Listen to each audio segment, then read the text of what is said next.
Hello again, I am Blunty, and this picturesque landscape is actually a small 9-hole golf course just next to Bondi Beach, and I had some adventures here yesterday.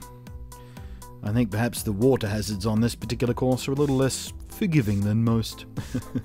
But I'm not here for golf, I'm here because of that. It was actually a media launch event for a new gadget from WD, and speaking personally, I would have come just to check out their new gizmo because it's something that really suits my needs, and I think a lot of you out there are going to love it too. But, as companies sometimes do for product launches, the WD team decided to make things a bit more exciting, so they sweetened the pot by inviting a bunch of media types along to play with Quad-Copters. And for this, they did actually find a rather thin, but, legitimate excuse to tie in relevantly to their new storage gadget. But I'll get to that in a couple of minutes. These particular quadcopters are the DJI Phantom Vision Plus, the fanciest of the current lineup of DJI's very popular Phantom quadcopters. They've got a 3-axis camera stabilization gimbal on board for the 14-megapixel 1080p video shooting camera, which you can monitor a live feed from your smartphone. It's all very cool stuff, and I wish I had one. But anyway, we first got a crash course, if you'll excuse the pun, in flying the quadcopters, thanks to Ben from Rise Above Aerials, a local distributor for the full range of DJI's products and other related gear. Unfortunately for Ben's blood pressure, almost everyone who tried to fly a quadcopter managed to crash it. Sometimes rather spectacularly, sometimes with a whimper of near-complete ineptitude. I may sound harsh, and I am. These people sucked. Look, I'm no expert. In fact, I've never piloted any kind of remote-controlled flying device before. But I can tell you I, personally, had zero problems flying a nice, stable, very controlled flight. In fact, I even did pirouettes around one of the flags on the green. So if a newbie like me can nail it, I can only conclude that almost everyone else was just crap. They sucked. However, frustratingly for me, I made my priority getting a whole bunch of video for the activity so I could make this video.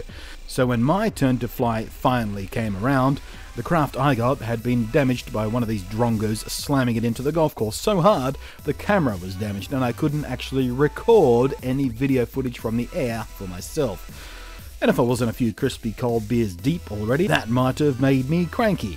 That's the other thing I like about these press event things. There's usually beer, which helps with my own ineptitude, that of social interactions. Some people tried to blame their crappy, wibbly, wobbly, crashy, smashy, bungling attempts at flying on a small swarm of bees that seemed to be inexplicably attracted to the copters. Maybe it was the buzzing, I don't know. But again, yours truly had no such issues, and again, these people just must have sucked. They even managed to completely mangle the carbon fibre props installed on a couple of these units. That takes some doing. But whatever, it was a bloody good time. We even had half a dozen of the course's golf buggies to hoon around in. That was also fun. But how does all this tie into WD's new product that they wanted to show off? Well, it's their new My Passport Wireless. And it's so perfect for people like me that if I'd sat down with the engineers at WD and told them what I do and how I do it and what I need, this is what they would have built, this exact thing. At its most basic, it is a wireless portable hard drive, and that in itself isn't a new thing. It comes in 1 and 2 terabyte variations, the bigger one being slightly physically bigger, of course. The battery has about a 20-hour standby, and it will survive up to 6 hours of streaming data to up to 4 different devices simultaneously. You can use it with your computer, your smartphones, your tablets, and it does all this very easily and simply. It's a really nice design both from a hardware point of view and the software that goes with it. But the cool bit, and the bit that allowed them to tie all this quadcopter stuff in, it has a built-in SD card reader. You can set it up to automatically back up the card as soon as you insert it. Absolutely ideal when you're traveling or indeed working with cameras, for instance, whether it be photography or video.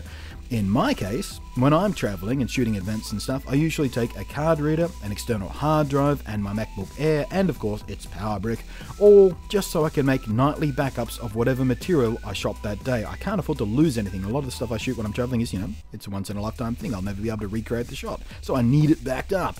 But with this, I can get rid of all of that gear and just bring this one device, barely larger than the portable hard drive I was carrying anyway. Simple, easy, fast backups on the go wherever I go, and I can check, watch, and review and organize all of that content on the device itself from my smartphone. It's so wonderful, and I'm very, very excited by it. I will have a full review coming, which I'll go through the device and its functionality and a few other use cases in much more detail. I've asked the WD people to get one in my hands for my trip to Melbourne in 2 weeks' time for PAX Australia, which will present an absolutely perfect real-world use case scenario to properly test it in. So fingers crossed on that. Keep an eye out for it. Meanwhile, thanks for watching. I am Blunty, and I will catch you next time.